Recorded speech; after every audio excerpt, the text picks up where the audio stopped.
Good morning, everybody. Welcome to today's webinar on AML compliance. This morning, I'm joined by Amy Bell from Teal Compliance, who will be taking us through some of the key elements of AML compliance, from the industry body regulations to the importance of having a well-structured AML process in place.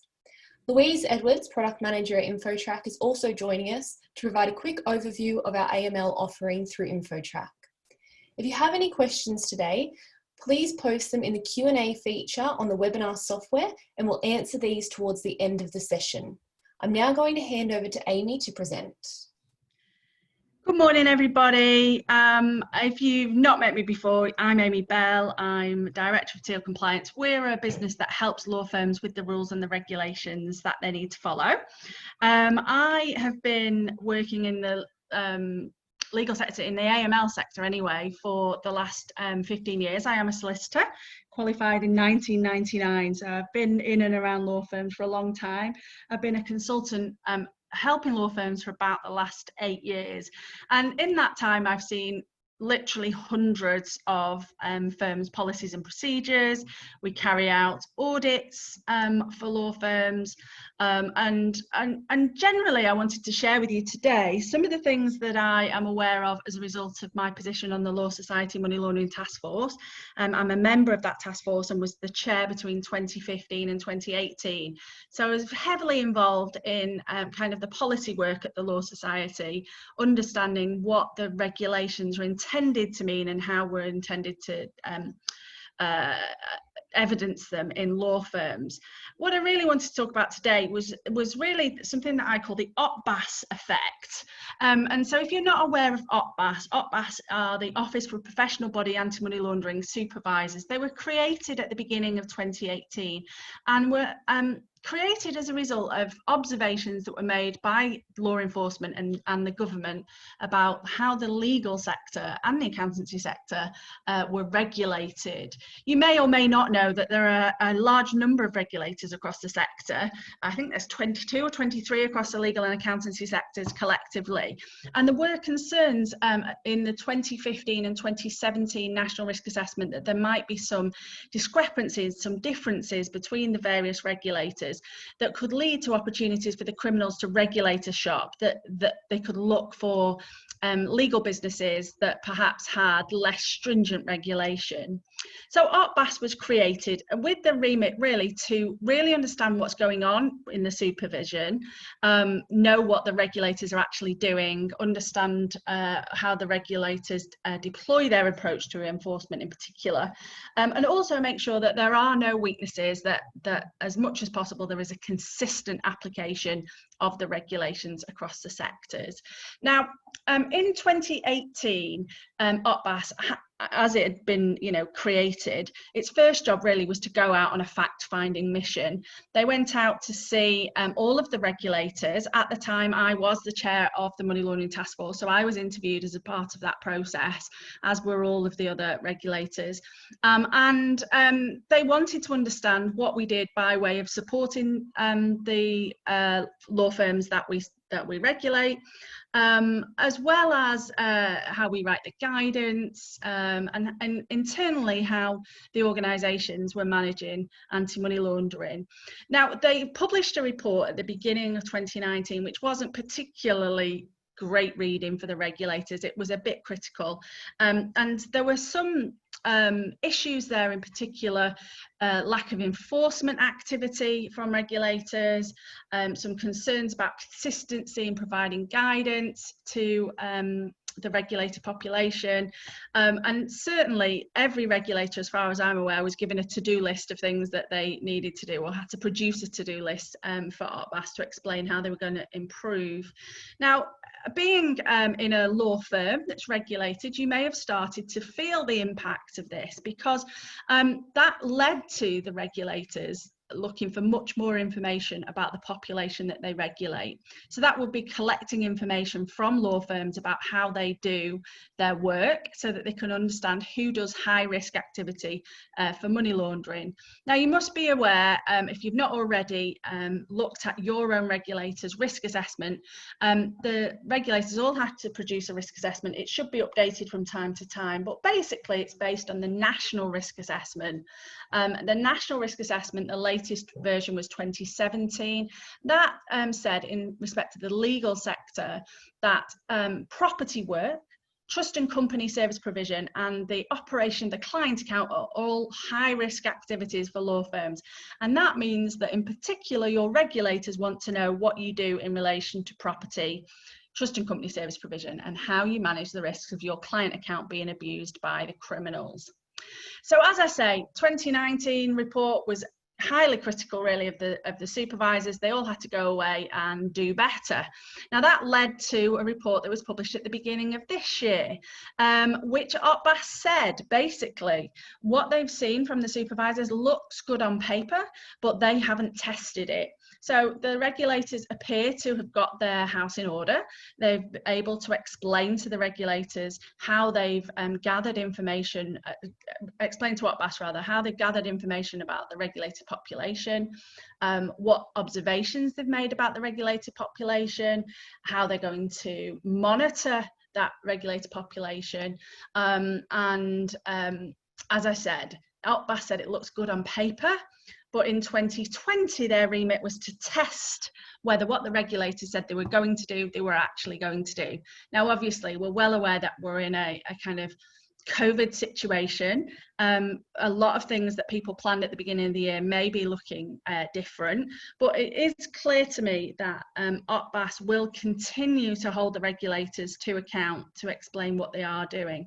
So what I've put on this slide really is what you can expect from your regulator over the rest of this year and continuing forward really.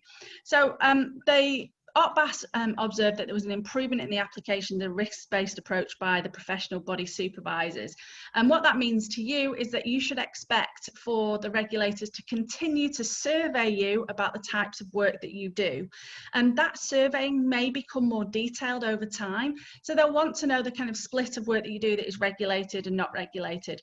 They'll want to understand the kinds of clients that you ask for. And that's why you might have seen, especially if you are regulated by the Solicitors Regulation Authority, that the regulators are asking to see copies of risk assessments, because your firm-based risk assessment really will set out the types of work that you do and will set out the kind of client base that you have.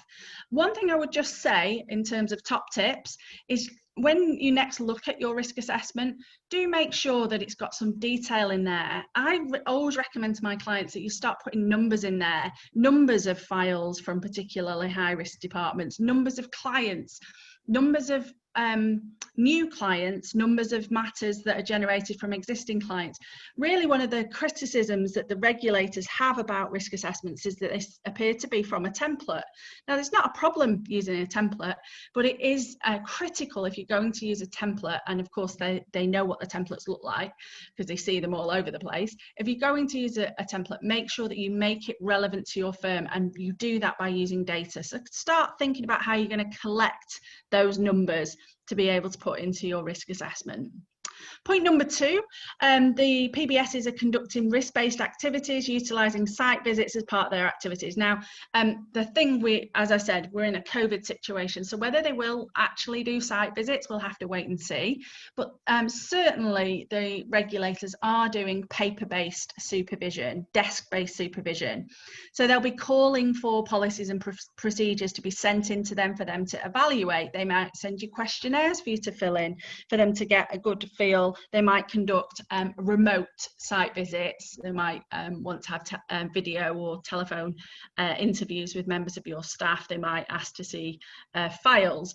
Now, I think what I would say about this is that when we do this, so part of the work that we do is we go in to see firms and we have a look at what they're doing. If I just look at, say, the money laundering policy on its own, it might not give me the full picture of what a firm is doing. And that's because there's lots of other policies that go with the money laundering policy. For example, your policy about screening staff might be a HR policy. Your policy about what to do if you receive monies from a third party might be contained in your accounts procedures policy. So just bear in mind that if you're asked to submit information to the regulator, and they specifically ask, for example, for your anti-money laundering policies and procedures, just make sure you send everything that is relevant, because if you don't send it to them, they'll probably assume you haven't got it, and it's not there, and it might be there. So make sure you give yourself the credit and make sure you send everything. Similarly, one of the things that I picked up on from the SRA's risk assessment collection is that some things like risk mitigation, that you having identified a risk in your risk assessment, your mitigation might be contained in your policy. So if you only send the risk assessment into the regulator and the mitigation isn't on it, the regulator might think that you haven't considered the mitigation. So just be mindful, if you're asked to send anything in, look at it as much as possible with a fresh pair of eyes, ask someone else to look at it and say, does this really explain what we do, to save yourself a bit of pain later on. And then number 3, you do need to be prepared for enforcement activity. In the 2019 report, OPBAS were particularly critical of the regulators. They observed that all of the regulators had the power to discipline people, but only, I think it was 17% actually had disciplined people. Now, in the 2020 report, they did observe that there was more enforcement going on, and we should expect that to continue. So if the regulator observes as either a desk-based supervision or an on-site supervision that there are some failings to comply, you should expect that they will take that to disciplinary.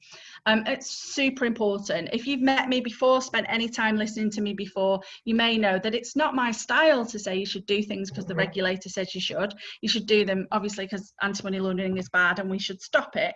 But I will say to you, in the current environment that you are in, it is a very clear and present danger that if you are not compliant, you should expect to be disciplined. And we'll look at a couple of cases during the rest of the presentation where I just kind of draw out really how low the tolerance is, particularly in the SRA being the most kind of prevalent of regulators who's disciplining people. So that's where we get the most kind of visibility of their approach from the SRA's disciplinary activity.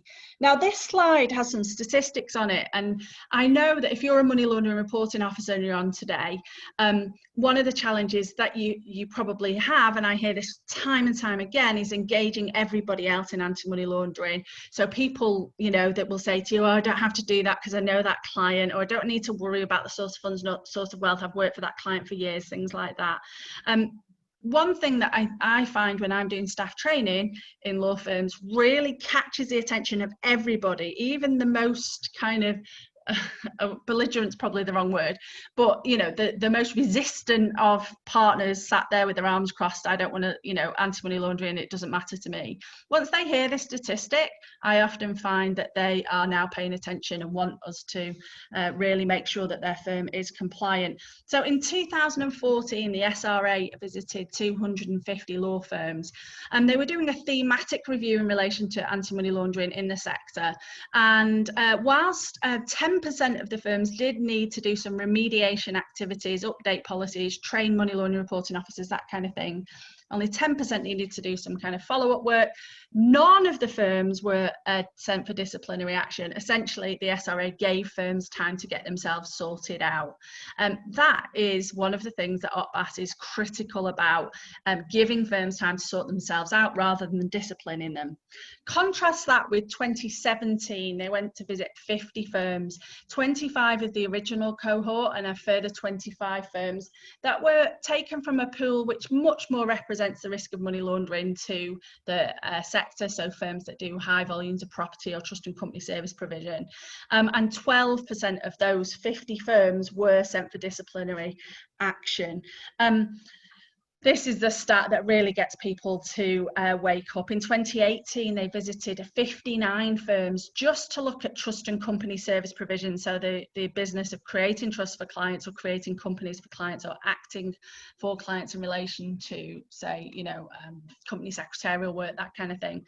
And 46% of those firms were referred for disciplinary action. Now, as I said to you at the beginning, I've been involved in anti-money laundering for 15 years now. And I can tell you that in that time, we haven't got worse at what we're doing. What has changed definitely is the regulator's appetite for enforcement. So it really is critical that you make sure that you've got your policies and procedures, that they are firstly compliant, secondly that they are applied and consistently across your business, and that you can prove that. Kind of a central theme to everything I talk about is, if you can't prove it, it's very difficult to convince the regulator you've done it.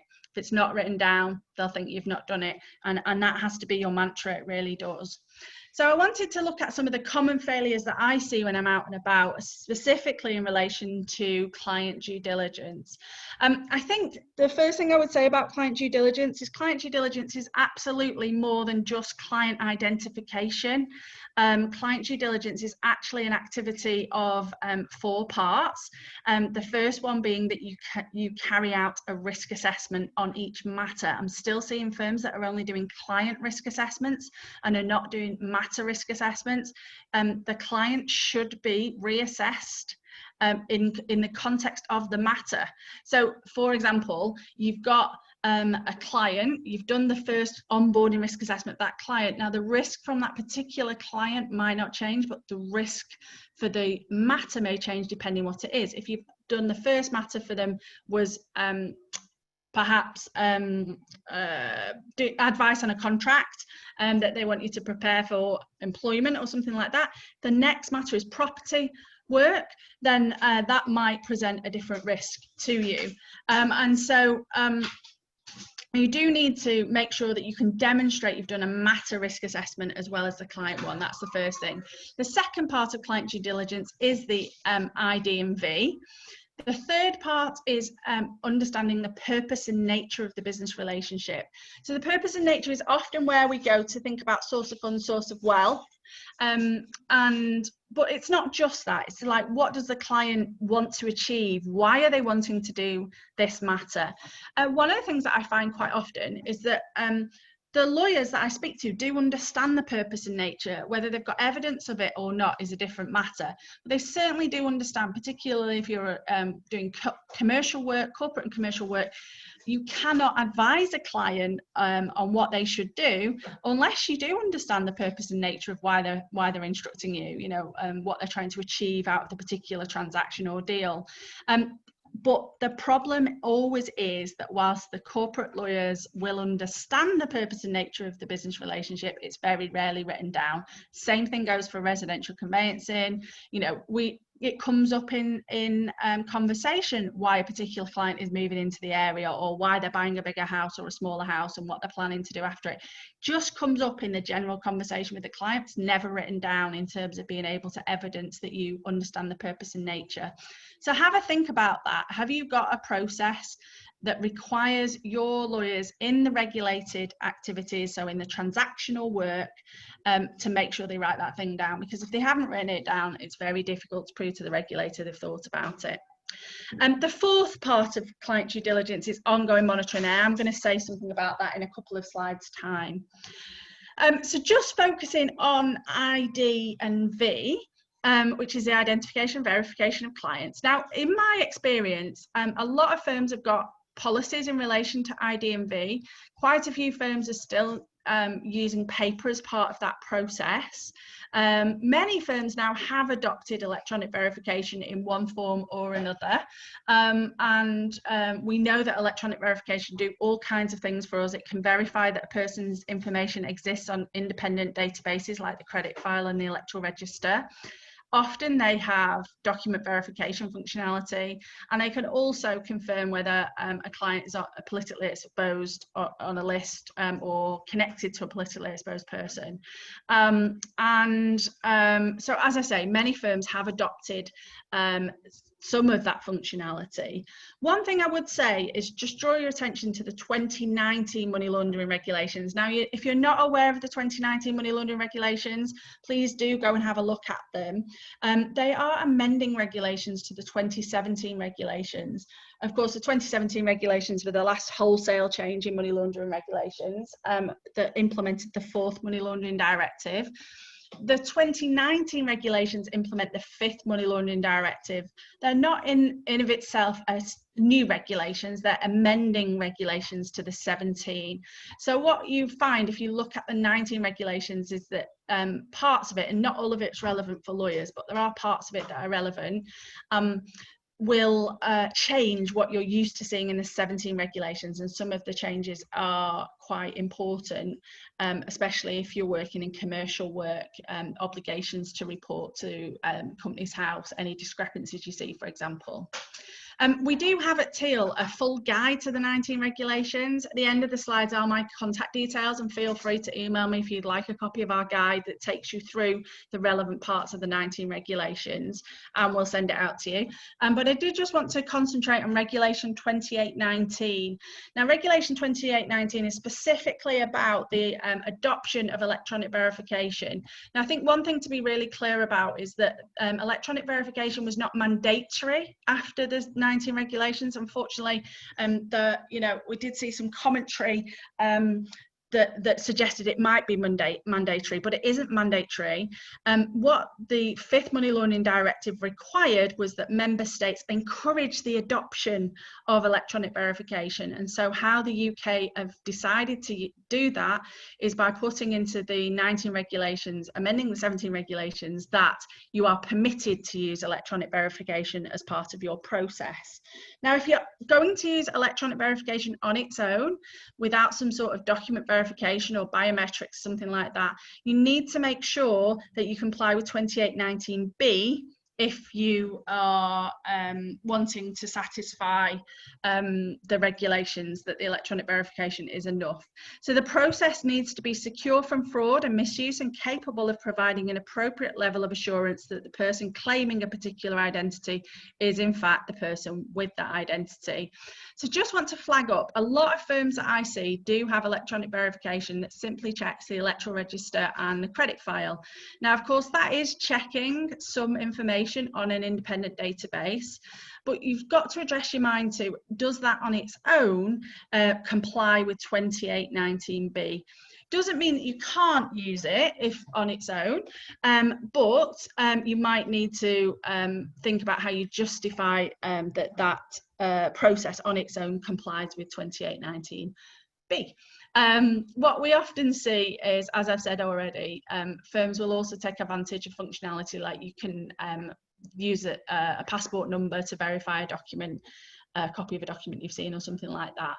So just be careful. And again, one thing I would say, and of course I'm conscious we've got Louise on who's going to talk about the InfoTrack solution. It's really, really important that whatever solution you're using, you understand how it works. What I sometimes see when I'm out on audit is that money laundering reporting officers may have inherited a solution from someone. So it's not actually their system that they put in themselves. So they weren't talking to the salespeople, they weren't doing the contracts, so they don't understand how it works. What I know from the regulators' reports that they publish, thematic reviews, etc., that they are becoming aware that firms have got solutions in place but cannot describe to the regulator how they work. So if that's you, just make sure you can understand how it works and you're able to explain that to somebody else, because you don't want to get stuck on it. And I will declare an interest. I have been a long time advocate of electronic verification. I think in 2017, 2007, after the 7 regulations came in, I was an early adopter of electronic verification into our processes.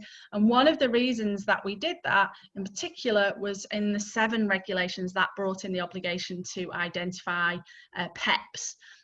So now what the law requires is that you have a process to identify PEPs, and if you have a PEP, you deploy additional controls. Those controls being, you need senior management approval, you need to actually see evidence of the proof of wealth and proof of funds, and that you have to conduct ongoing monitoring on those clients and their matters. And deciding if someone is a PEP or not, you know, the law in the UK actually is quite clear on the types of roles that would attract PEP status, but it's not only the people that have the roles, don't forget, it's members of their family and known close business associates. And one of the challenges that we sometimes see is that where a firm just writes to a client and says, are you a PEP? And I have seen that in firms. They've literally said, are you a PEP, P-E-P, question mark, without explaining what that is. Now, of course, people could be PEPs without realising that they're PEPs, because the definition of a PEP, you may be aware, is people with certain roles in government, in political. The governing body of political parties was added in 2017, on the boards of international associations. That could be charities, it could be FIFA, the International Olympic Committee, it could be senior judges, normally judges that are not capable of appeal, so quite senior judges, boards of central banks, high-ranking officers in the armed forces, and so we know from this definition that it would be quite a big pool of people. The 2017 regulations did extend politically exposed people requirements to domestic PEPs as well. So you need to make sure that you're checking. So in my view, one of the easiest ways to do that is to use electronic verification service that has access to it is a commercially compiled database, but I think that if you've got that, you'll be able to demonstrate that you have checked. One thing I would say is that I was recently talking to someone about this who did some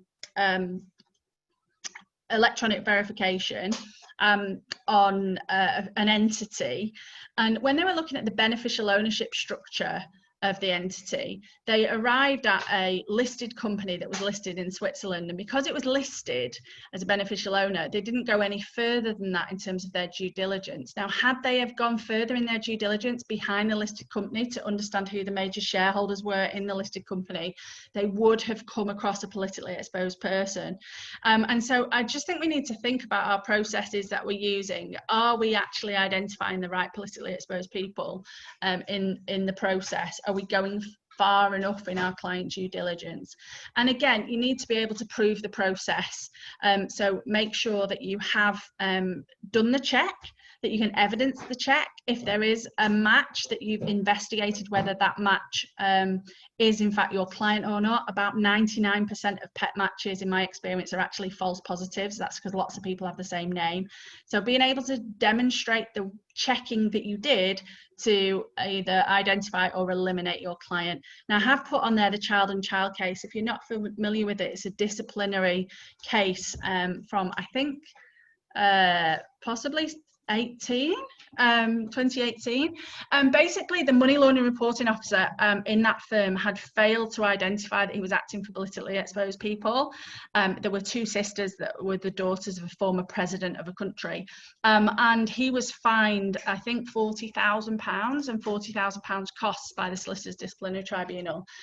So, you know, it's clear that they're taking these failures incredibly seriously. Now, as I say, it was the money laundering reporting officer, so that maybe aggravated the fine, in that, you know, of course they should be leading by example, but it's really important. What's really important about that case to note is that there was no evidence of money laundering or terrorist financing. There was no evidence that the firm was doing anything that was suspicious, just simply that they hadn't followed the law, which required them to have the process, senior management approval, source of funds, source of wealth, and ongoing monitoring. So make sure you can prove the process, not just dismiss something because you're not suspicious about them. That's not the point. There's definitely, what we need to understand is that there's a separation between not being suspicious about someone. You can act for someone that you're not suspicious about, but you can still commit an offence under the money laundering regulations if you haven't done adequate client due diligence. So the last thing I just wanted to flag up really was ongoing monitoring. Again, in my experience, this is the the part of client due diligence that the sector is weakest at, that we struggle to demonstrate, okay? Part of that is because a lot of our AML activity is front-loaded, so it's at the beginning of the transaction. But I would encourage you to think about, can you provide a process for your staff to go back and regularly review their risk assessment to make sure that they're thinking about, has anything changed? Are there new parties involved? Is money coming from a different place? And if any of those things happen, that they revisit the risk assessment to be satisfied that they're still happy to proceed. The second real area of weakness where it comes to ongoing monitoring is about rescreening. And so this is where a firm will have a policy. Now, often, I don't know what any of you will say because I don't know who's on the call today, so I'm not talking about anyone in particular when I say this, but quite often I see policies that say, you can rely on existing client due diligence unless there has been a gap of more than 3 years in instructions. That's the kind of wording that we see. Have a look at your policy. If it says that, just ask yourself what that really means. Because in theory, if you had a client that instructed you, say, every 27 months, you could go for years and years without doing an independent verification of their identity. Particularly where you're acting for a corporate client, I think you could find yourself in a position where you are acting for a client for whom you don't hold up-to-date client due diligence and not be aware of it. So thinking about what your rescreening should be. In practice, I always, and this is what I advise my clients, always had a shelf life. So the longest time I was going to rely on a piece of already carried out client due diligence was X number of years. For me, I have quite a low risk tolerance. And so I used to say every 12 months I would rescreen. But what we see commonly is that firms will attach their rescreening, kind of their sell-by date, if you like, to risk, so that there is a shorter period of time on which they will rely on the client due diligence for higher risk clients, longer period of time for lower risk clients. And so that's something you need to have a little think about. Certainly being able to explain why you are confident that on subsequent matters the client due diligence you're acting on is up to date and current is something that you should give some thought to, because you might be asked some questions about that. So that was a really quick trot through some of the main areas. Hopefully you've got some tips that you've jotted down there of things that I think you might want to have a little look at. These are my contact details. So if you'd like the guide to the 19 regulations, you can just email me and we'll send it on to you. If you've got any other queries, do feel free to get in touch. Really happy to have a chat about anything. Thanks, Amy. That was really useful, and I'm hoping that everyone's been able to take something away from that session today. If you've got any questions about that session before we hand over to Louise, just pop them into the Q&A section, and then once Louise is finished, we'll review any of those questions that you might have. I'm now going to hand over to Louise, who's going to run through the AML service through InfoTrack. Fab. Thanks, Bron, and thanks, Amy, there. I'll just share my screen for you all. So our new and improved anti-money laundering search sits within the navigation bar at the top of the screen and at the start of both the sale and purchase workflows. We've continued our partnership with Searches Group on this product, with the data coming from TransUnion to bring you AML v4, which is fully compliant with the 5th EU Money Laundering Directive and SRA regulatory standards. So in terms of ordering, obviously, again, it just sits at the top of the screen here. The order screen can pre-populate information over from case management systems or from previously known data that's been given, like the information's been given direct from the website. So this really mitigates the risk of potentially inputting incorrect information that can affect the results, because obviously the data is pulling over directly from source. Available searches are personal UK and international, personal international, and UK and international company searches as well, all within the same screen here. So for running through the personal searches, the personal AML checks can be broken down into 3 key areas: names, addresses, and then the risk assessment and identity verification. So within names, a new feature that we've incorporated is the ability to provide a previous or alias name used by the individual. So this might be a pre-marriage name or perhaps an alternative version, and this can be checked against data that's returned that may be in the alias name and not sort of the current name that you would input in here. And additional information obviously then gets entered in under the addresses. So firstly, by selecting the country, the nationality and then country of residence, will tell you whether you're submitting a UK or an international search. So if I do anything abroad, then that will go through as an international search. And this really gives sort of additional information and sort of again sort of mitigates risk so that the user isn't having to kind of navigate through this information themselves. So it takes away the doubt that the user may be having when doing an AML check on an individual with a non-UK nationality but a UK address, or an individual that's residing abroad. An additional previous address can also be entered in here. So if you select residency and they've been a resident at this current address for less than a year, you can then input a previous address as well into the system. So this is really useful if the individual hasn't resided at the current address for longer than a year, and the address will get searched, or the previous address will get searched as well in this case, as there's data still listed against the old address. So pulling through kind of all the relevant information, you can then go through and select a particular risk profile, which will then do 2 things. So this will either enable a simplified or an enhanced search and adjust the number of identity documentations that are required to submit the check. So this will be when selecting the relationship and interview type, and then the risk assessment and search type. And again, if I change that back to UK, then we'll change it to personal search, the personal UK search as well. So selecting a risk profile again will do one of 2 things. So it will either enable a simplified or an enhanced due diligence search, and again like adjust the number of identity documents that are required to submit the check. So the simplified risk assessments should reflect simplified customer due diligence and therefore a low risk client. So the results will therefore include only external data from the electronic screening of financial sanctions, specially designated nationals and politically exposed persons data. And the enhanced risk assessment, however, should reflect enhanced customer due diligence, and the results will include therefore both electronic screening of financial sanctions, specially designated nationals, politically exposed persons data, but also additional positive and negative electronic verification of the client's identity, date of birth and address. So the documentary evidence is also split into proof of identity and proof of address verification for this particular profile, and this is to ensure an optimum result when references provided can be electronically verified. It will request obviously selecting the document type, whether that's ID or address documentation, adding in reference information, which we've added in sort of some guidance information as well, and expiry dates, and being able to upload documents as well. So we provide the space to upload your documents where necessary, but as before, these will not be checked by the supplier and the data comes from the references provided. So nevertheless, we store the uploaded files in your Aml dashboard to assist you with the record keeping that both the 5th Directive and SRA regulations dictate. Once submitted and all of the information is confirmed, obviously you can confirm that you've informed the subject that the AML search will be carried out upon them, and then go through and hit order.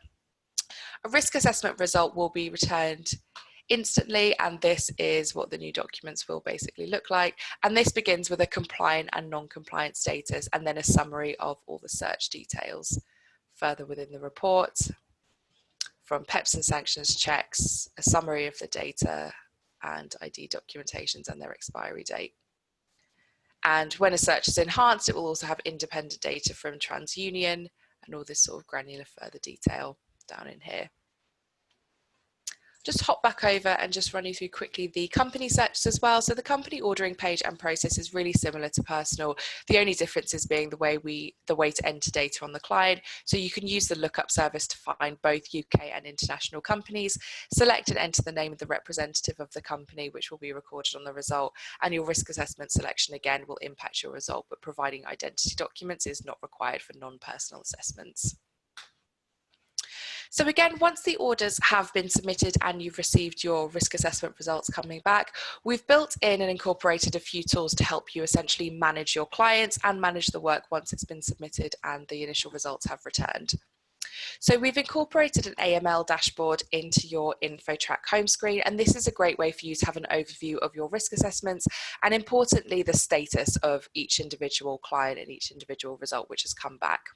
So obviously, as I said earlier, like the results will come back either compliant or non-compliant, but the Aml dashboard will also call out any alerts which have come back on a client or a firm, and any sort of further results which have also been archived. So if the result comes back with a non-compliant status, we offer an update service which allows you to update your result with information that satisfies the warnings or sanctions that have returned on it. So looking at one of these sort of demo results, this result has come back non-compliant. So the update service allows you to put in sort of further messaging and documents and just a confirmation that you've satisfied ourselves that the client is not a subject of this warning. So if you think it's come back on a different person or you're happy to proceed with this client, this is where you could add in the sort of documentary evidence and supporting information before submitting that information back and essentially generating a compliance certificate for all of your clients. So making sure every client that you're working with is compliant and all that further information is kind of stored in one handy to access place, and there's that real consistency when it comes to making sure that you're doing the sort of relevant checks and gathering all that relevant information to proceed with the clients there. Similarly, if a warning or a sanction is returned after ordering, which changes your result to non-compliant, you can use the update service to satisfy the particular warning where necessary. So if your client is called John Smith and they're found on the politically exposed persons list, you might find sort of additional information that you're satisfied that they're not that politically exposed person, and then can therefore satisfy this warning yourself. So this is really crucial when it comes to the ongoing monitoring and risk assessment as dictated by the 5th directive. So I've mentioned a couple of times about alerts and obviously the ongoing due diligence and client monitoring. So at any time after you've submitted your initial search request and received that initial result coming back, an expiry alert may come through, which we will notify you both via email and via your Aml dashboard. And this is essential for your ongoing due diligence and making sure that, say, the documents that have been uploaded are continually valid, obviously, for the life cycle of your client. Other warnings or alerts that can be returned after you've submitted your initial risk assessment also include UK and EU sanctions results, specially designated nationals, PEP and Interpol red warnings. So again, we will update you if such a warning is returned on your client within a year after that initial search has been done. If the status of your result then changes due to the warning, again, you can also use the update service to satisfy why you're sort of continuing working with that client. If your transaction is completed and you no longer require the ongoing monitoring or alerts for your client, we've also built in the archive result button within your matter viewer. So this will stop warnings and alerts being sent to you, and this automatically turns off and archives your clients after a year as prescribed by the 5th directive. And again, from your Aml dashboard, you'll be able to filter through compliant, non-compliant, new alert and archived statuses in order to have a complete overview of your firm's compliance records and obviously all of that relevant information from your clients and any further actions required, obviously, on individual matters. And that's essentially it in terms of like a high level walkthrough really of our Aml product and the features that we've built in there. So thanks for tuning in. I'll hand back over to Bronwyn now. Thanks, Louise. We've had a couple of questions come through, so I'd like to run through those and we'll get both Louise and Amy to help answer those depending on whether they are InfoTrack specific or related to AML overall. So the first question we've got here is, what is the best way to carry out CDD for foreign clients? Fab. From the InfoTrack ordering perspective, you've got a couple of different options depending on, are they a sort of foreign resident but residing in the UK, or are they sort of UK based but with a foreign passport? And there's a couple of different options here. So if their nationality is sort of any country that's basically not the UK, you'll still be doing a UK-based search, providing that their current address is based in the UK. So the system will actually sort of determine whether or not it should be an international search and checking international databases, or if it should be a UK-based search. So this is one of the new features of the system that we wanted to incorporate from feedback from clients from previous versions of the AML product, where there was basically a lot of confusion and a lot of differences, I guess, depending on who was submitting the search as to whether they would check and do an international search or do UK-based, whereas the system works it all out for you. One of the features that the system does also incorporate is if they are residing in the UK, they might have a different nationality and not be UK based. But if they are residing in the UK but they have an international passport, one of the features that they can incorporate when it comes to selecting the ID documentation is there's an option for national ID card for non-UK nationals. So regardless of if they're residing in the UK, if they've got a foreign passport, that can be all submitted through the system. Fantastic, thank you, Lou. We usually use AML checks through search providers. Will this be sufficient to rely upon? Amy, this might be one for you. Okay, so it's a bit of a complicated answer, but I'll try and give it you as quickly as possible. You, when you're trying to do your client due diligence, need to be able to create a risk-based solution. So, as I outlined before, usually electronic verification systems do one of three things. First of all, if you're using it to check external databases like the credit file electoral register, that's one thing that it can do. Secondly, it can, or many other databases, not just those ones. The second thing it can do is that it can authenticate a document. So if you put the number in, the passport number, the driving license number, it can confirm to you whether that information comes from a document which is likely to be authentic. What it doesn't do, just to clarify, it doesn't check like the DVLA records or the passport office records. What it actually does is it looks at the details that you've put in, and it uses an algorithmic check. So basically it knows that it knows what the algorithm is that the DVLA and the passport office use to create your passport number, or your driving license number. So it says it looks for, on that number, it's got something called checksums. So it looks for the right checksum, basically. You've got 1 in 100 chance of getting it right, because the checksum that's really important is the last 2 digits on your passport number. And so as long as it's got that and that's right, it's going to say to you it's likely to be authentic. And then the third thing it does is PEP and section searching. So the prior to the 19 regulations, what you would often see would be a combination of firms obtaining documentary evidence as well as doing some sort of electronic verifications, pretty common for the PEP functionality and for the kind of electoral roll and credit file verification.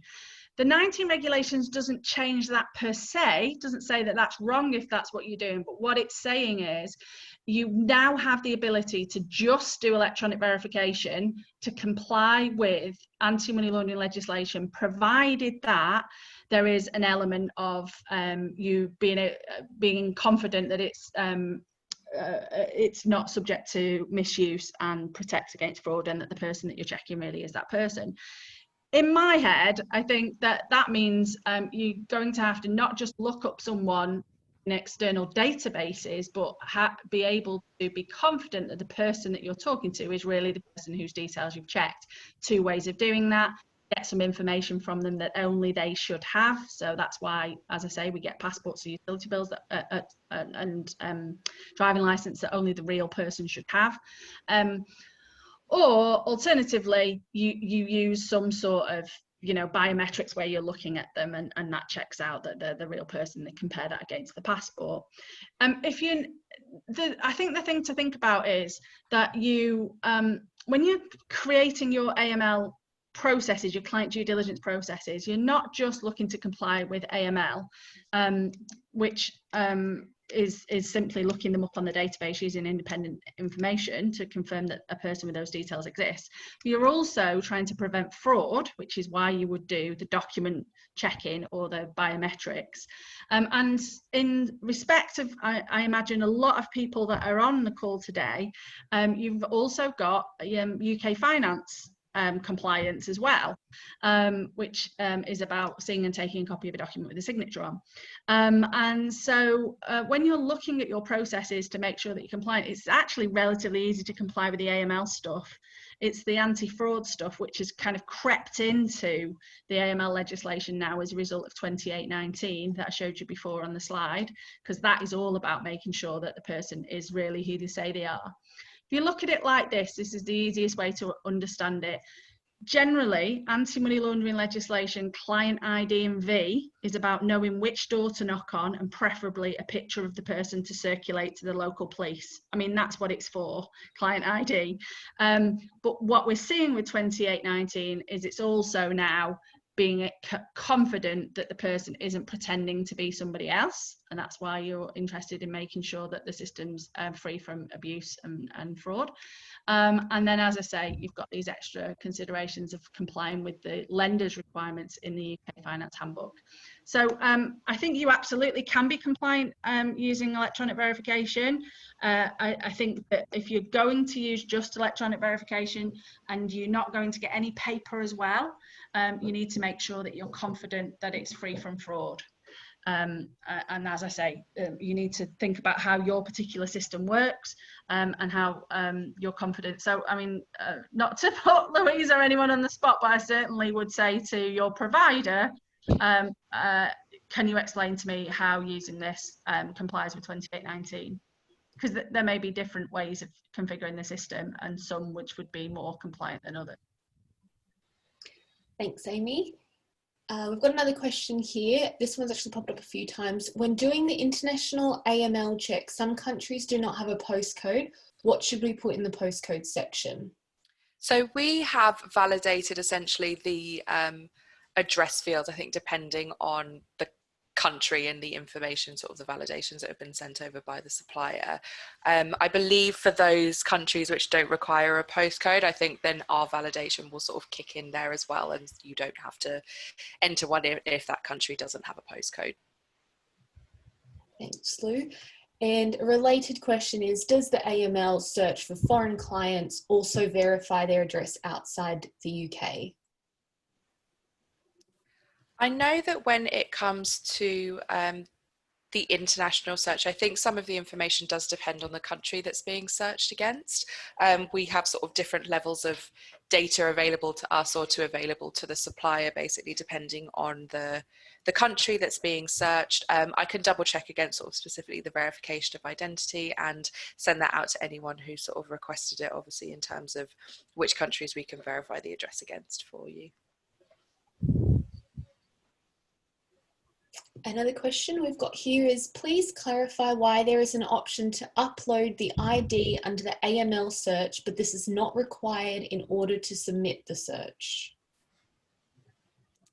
Yeah, so we do request or allow sort of the option for uploading copies of the document, and obviously the information itself or the documents themselves aren't actually checked because of the electronic verification, basically, or just the nature of the search itself, and just making sure that the results return instantly. And that's why we do have the fields for reference and expiry date and that sort of information, which does get electronically searched against.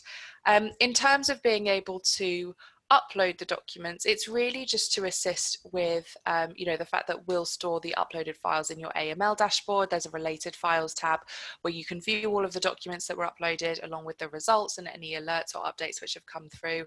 And this is really to assist you with the record keeping that both the 5th directive and the SRA regulations dictate. So just to assist in terms of like another place of these documents being stored and just one single location, obviously, where you can always refer back to what was submitted or what was referred against, obviously, for the AML search. Another one here, does the AML check on InfoTrack check the client's family members for PEP status as well as the client's status?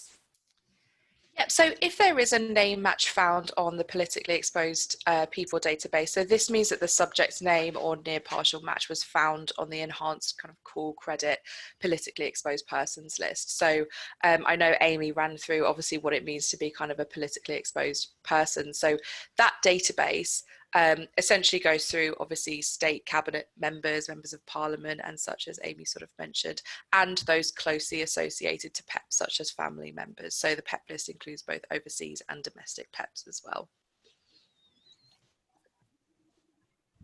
A question for Amy here. With regards to face-to-face meetings and interviews, is a video call, for example, Zoom or Skype, the same as meeting a client in person for photo ID purposes? Oh, so that's such a great question. And the reason it's a great question is you would think so, wouldn't you?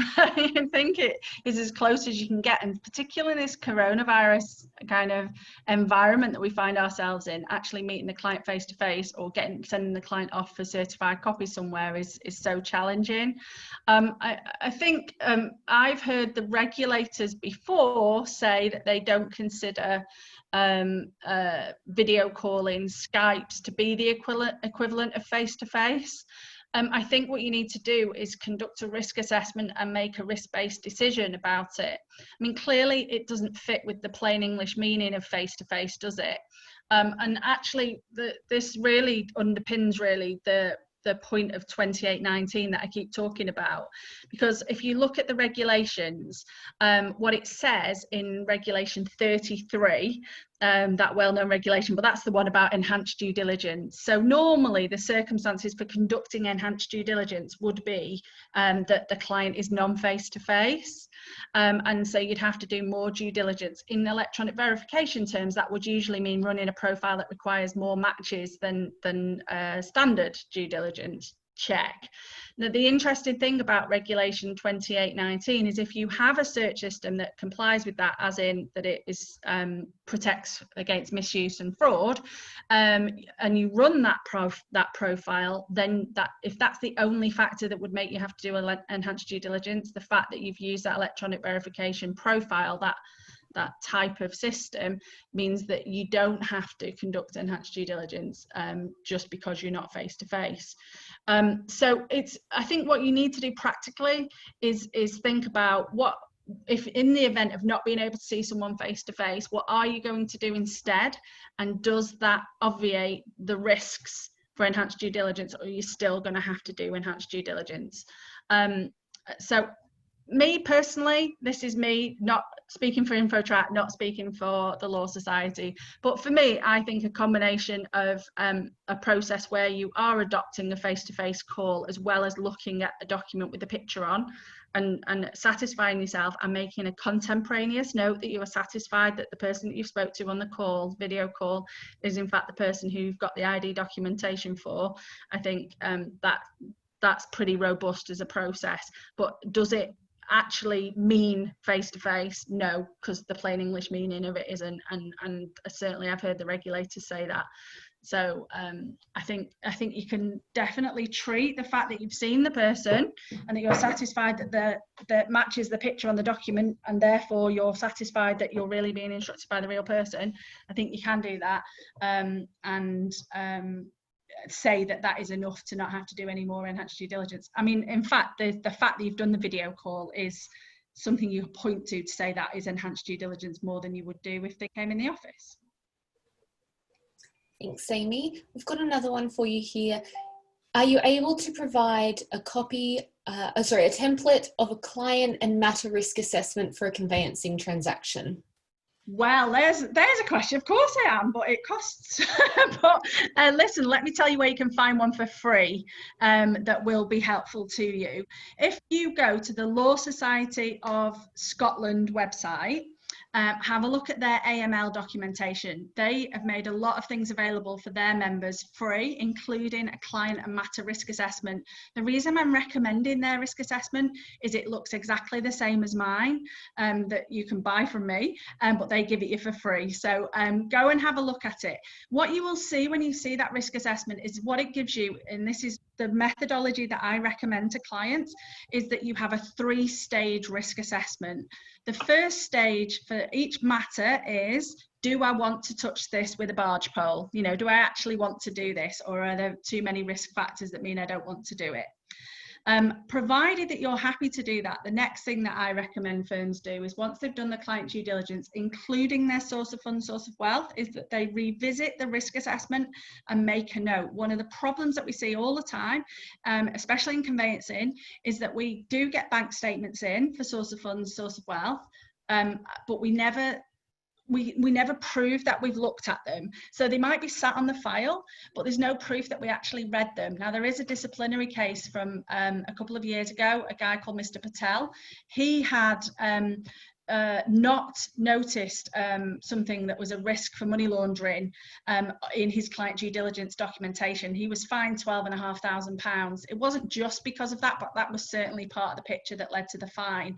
So the lesson there is make sure that you have considered and made a risk assessment about the documents that you've seen and that you've recorded that. So that's what goes in the second box on the risk assessment. Then the third box, particularly for conveyancing, is just before you do the thing that could be money laundering, so just before you move any money, please ask people to just stop and reflect on the risk assessment and record that they're still happy to proceed, because that's the very last time that you've got in order to stop a money laundering transaction.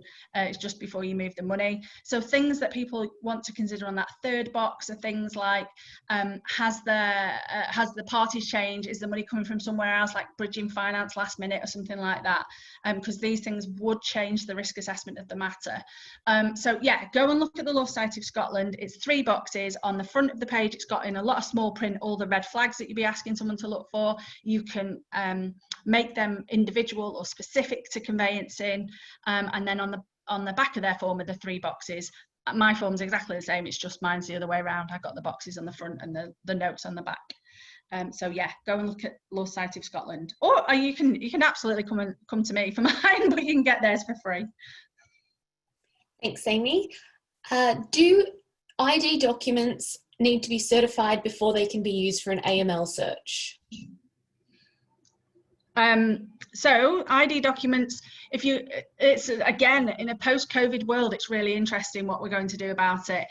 One of the things that in that Patel case, there was criticism of was that documents had been obtained by the Mr. Patel, but he hadn't signed and dated them to reflect. And it's one of the things I pick up on audit quite a lot, that that either the signature of who signed for it is illegible, who says that they've looked at the original and they've taken a copy for the file. So things to check is making sure you've got a stamp is the best way to do it, in my experience, that makes sure people do fill in their name in block capitals and the date that they got it.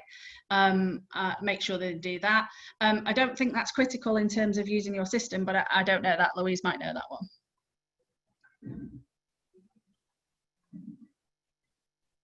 I think I might have to check on that one. Well, I don't suppose there's any field to confirm it, so it's just you just need the data, don't you? So, yeah. But yeah, I mean, if you're getting the documents, I think that the challenge comes from this, and this is an actual issue for conveyancers that, you know, if you're not already aware of, it's worth being aware of. The reason that we've traditionally got originals or certified copies of documents hasn't been for AML, as I was outlining before.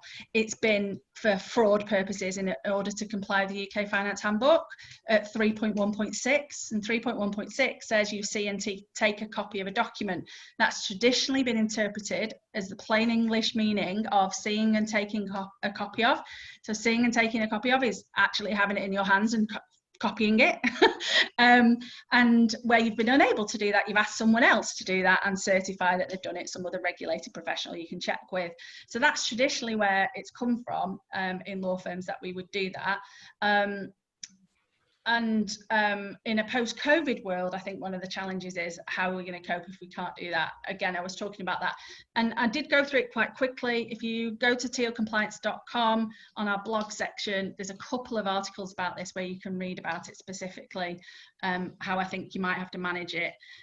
Basically, the quick answer is, for your AML, you could probably cover that off quite quickly in terms of using your InfoTrack search, but to comply with CML, especially if we go into another lockdown situation and you can't actually be getting originals or certified copies for a while, you might want to put a diary reminder in to get those originals or certified to comply with the UK Finance Handbook later on in the process when lockdown's eased.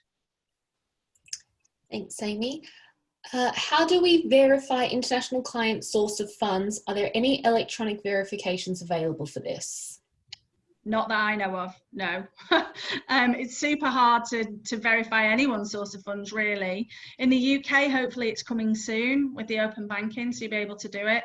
I think the most sensible thing to do, I'll tell you what I do, is first of all, I get it. If it's even if it's in a foreign language, the first thing that I do is get my Google currency converter out to try and work out how much money is in there. First of all, you can use Google Translate, to translate some of these things, some of the entries, but you really needing to understand what the bank account is showing you. And in some cases in the past, I've asked people, to translate them for me, whether that's a family member, and taken a risk-based decision on whether I'm confident that they're telling me, that I can rely on that. In some cases, I have actually instructed people to translate documents for me and tell me what they actually say. Perfect. What happens if enhanced due diligence is appropriate, but a client does not have 2 identification documents and only has a passport? So here's a really interesting thing. If you have a look at the guidance that you have got to comply with, which is the Legal Sector Affinity Group guidance, if you look at it really, really closely, it doesn't say you have to have a passport, and it doesn't say you have to have a utility bill. It's just what we all do. Really remember what I was talking about before. The purpose of client ID for AML purposes is to make sure that there is an audit trail of where to find these people. And so where you come across a situation where your client can't fit in your normal process, you have 2 choices. You've either got to think creatively about how you can satisfy the fact that you know who they are and where they live. And that might be accepting documents which are outside your normal list. Things like home visits are commonly used in some parts of the legal sector as part of proof of client ID. Elderly clients who might only have proof of their pension but haven't needed a passport and don't drive, so they don't have the normal documents. So I think you can be creative about the documents that you accept for client due diligence, but if you are going to deviate from your normal policy, you need to say why what you've accepted meets the bill of understanding who your client is and that they are who they say they are. But also remember that if you cannot complete client due diligence, as in you can't be satisfied that you know who they are, then you're not allowed to act. So it's always going to be a case where you're deviating from your normal policy that you can satisfy the regulator should they ask that you've been happy to act, you've been confident that you've satisfied your obligation in order to act, and you've not just acted in the absence of satisfactory client due diligence. So yeah, the normal things that you get are things that we tend to adopt, but they're not the only things that you can get. You can be creative about it, but if you're going to be creative, write down why you thought that was appropriate. Thanks, Amy. I think that's answered a few questions that we've had come in. We've got another one here. What is the accuracy of the AML search on foreign country in terms of percentage? I know that Searchers Group, the supplier, they have, again, it's a different percentage depending on the country that's selected. I think they do have some literature around that, which again, we can communicate out to the group. Thanks, Louise. We've got another one here. Also, what is the regulator's view on electronic verification in terms of AI verification, which is now being used by banks and credit companies? I'm not aware that they have a view on it. I think that they are aware of it. They're working currently on some new guidance, and that guidance might be future-proofed in terms of dealing with that. But the current guidance that we're working to doesn't reference it at all, nor have they published anything that I am aware of that deals with it. I think I don't think it's going to be unacceptable, because if the banks are using it in a compliant way, I'm sure our regulators would feel that that's appropriate. One thing to just mention about OPBAS is OPBAS kind of is part of the FCA, housed with the FCA, staffed with FCA type people. So, anything that is familiar to the FCA in terms of compliance is likely to be acceptable for the legal sector.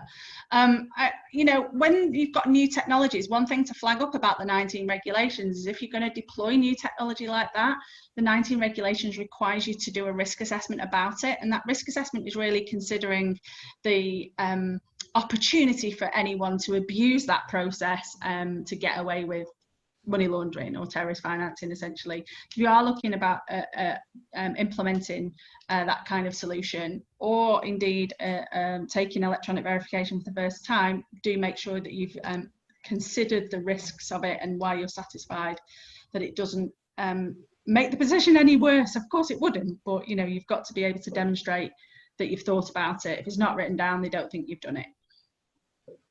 Thank you, Amy. We've just got a few more.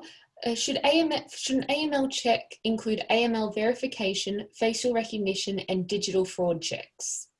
It doesn't have to. It doesn't have to do that. It doesn't have to have facial recognition, doesn't have to have digital fraud checks. I mean, as I say, I've been using electronic verification, or I did use it for 5 years when I was running an AML team, and then since then I've been a consultant. You know, I have always found fraud indicators really helpful to me for things like mortgage fraud and things like that. Not necessarily money laundering, you see. This is the thing that I think we have to recognise is, but as conveyancers in particular, we're actually fighting two crimes here, really. First of all, money laundering, where, you know, people have got dirty money and they're trying to launder it, and obviously terrorist financing to a lesser extent. We're not really exposed to that in conveyancing, but also mortgage fraud. And so, you know, being able to use facial recognition and things like that obviously are anti-fraud tools. They're not money laundering tools, are they? They're anti-fraud tools. And this is what people sometimes miss with AML. The reason that you do the client ID, as I keep saying, is so the police know where to find them. One of the risks in the sector I see, and I see it time and time and time again, is that people think how you stop money laundering is doing client ID. Now, when I explain it to you like that, you go, of course it doesn't work like that, because baddies live somewhere. So of course a baddie is going to be able to give you a passport and a utility bill. The reason I flag that up is it's critical that you make sure your staff don't correlate being able to complete their client due diligence check with there is no risk of money laundering, because they're not the same things at all. So, you know, when we're thinking about deploying solutions, it's about getting through the ID process as reliably and quickly as possible, so that actually you can spend your attention thinking about source of funds and source of wealth and making sure you're not being duped by a baddie. Thank you, Amy. This one's for Louise. Is the InfoTrack AML search update automatic, so that we can assume we will be updated if there are any issues within a year without us doing anything? Are we just notified through the AML dashboard or on the client case or email? Yeah, so everything's automatic. There's no kind of manual intervention required, obviously, on your end once you've submitted that initial search. So what will essentially happen is via InfoTrack, you'll receive obviously a notification that something has changed on that particular client. So it might just be that the document that was uploaded has expired or something like that, or they've appeared on one of those sort of warning lists, as I mentioned earlier. So you'll receive, primarily you'll receive the email notification from us to confirm what the change is, what the alert is, and obviously if it has changed the status of the order of the client from compliant to non-compliant. In addition to that, you'll be able to see that a new alert has been received via your AML dashboard. And again, you'll be able to see if that status has changed over to non-compliant, and then you can use the update feature. And if you are accessing our system via one of the case management system providers that we partner with, the document that you'll receive as the alert will also push back down into your matter automatically as well. Thanks, Louise. I just want to address, we've got a few people here that are asking for copies of the AML 2019 guidance. As Amy mentioned, you can email her directly to receive a copy of that. And for anyone that's asking you about slides, we will be sending those out at the end of the webinar. We've got a question here. I'm concerned about whether we are obliged to turn off ongoing monitoring on a client once a matter is finalised, rather than letting it run for a year. Would not doing so fall foul of GDPR regulations? I recently had occasion to enter a previous address which was overseas. The system couldn't accommodate that. Will it be possible in the future? I imagine that could easily come up again. So the first question, you are, so what the law requires you to do is ongoing monitoring of a business relationship, not a matter. So I think the first thing is to think about what is the start and stop of a business relationship. It's an interesting question, because if you think about a bank, for example, their business relationships last as long as you have an account open. For us, it's different, isn't it? Because generally we think after a matter's closed, we might that might be the last time we see someone, especially in say a residential conveyancing transaction, unless we're upselling, you know, a will or something else to them. So I think the from a policy point of view, you're thinking about how long are you going to be in a business relationship with that client. As to your obligations with GDPR, this obviously depends on what you tell the client you're going to do in terms of your privacy notice and what you're going to do with their data. There isn't any active obligation, as far as I understand, in the regulations for you to notify of things that happen subsequent to your business relationship with somebody. I suppose the issue really is correlating, you know, managing your existing client due diligence policy, as in what I was talking about before about shelf life. Because if you switched it off and then the client came back again, then you wouldn't necessarily have been updated in that in-between time, and so you'll be in a position where you're conducting the client due diligence again, potentially. So I think it's not an easy one to answer. I do understand what you're saying about the GDPR, which shouldn't really be processing personal data unless you've got a reason to do so. There is nothing in the law that says that you will have to continue actively screening someone after the matter is finished if you think that's the end of the business relationship. But as I say, if you come back again and you're trying to rely on your existing client due diligence, you'd be really saying that the business relationship continued, and that's why you're relying on that existing client due diligence. So I think there's going to be a case of thinking about what works for the type of work that you do, and the kinds of clients you're likely to have. Certainly if you had, for example, a corporate client like Teal Compliance, you'd probably want to have ongoing monitoring, because you're hoping I'm going to come back and give you more instructions. For a residential conveyancing client, you might not expect to see that client back for 7 or 8 years until they get bored of the house and want to sell it. Thanks, Amy. We've got another question here. We've got the last 3. Are there any electronic verifications for money laundering checks? What is the best process to carry out a money laundering check? Oh, I'm not sure what the question means. Do you mean the money? I'm guessing you mean the actual money, as opposed to the ID.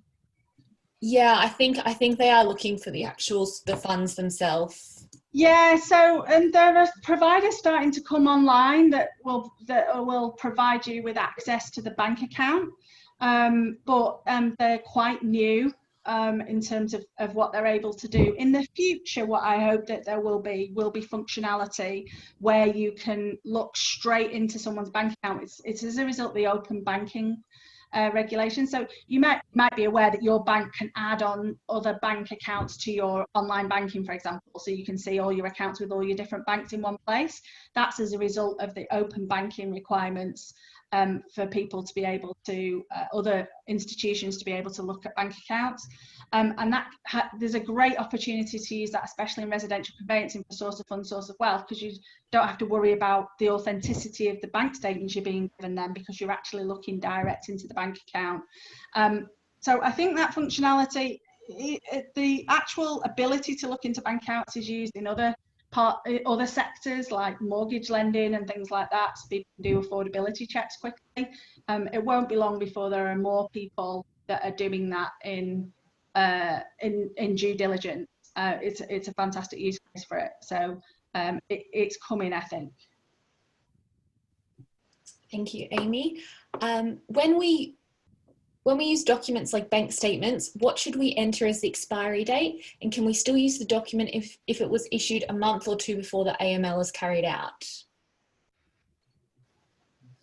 Yep, so usually what clients will input when it comes to sort of bank statements or utility bills, obviously, and it comes to an expiry date, they usually take basically 3 months from the date of issue. So that's sort of the standard really that clients have been putting through the system. And in terms of just to think about that from the source of funds, source of wealth, what you're actually trying to do. You're trying to check that the money you're about to receive, you're happy that it isn't the proceeds of crime.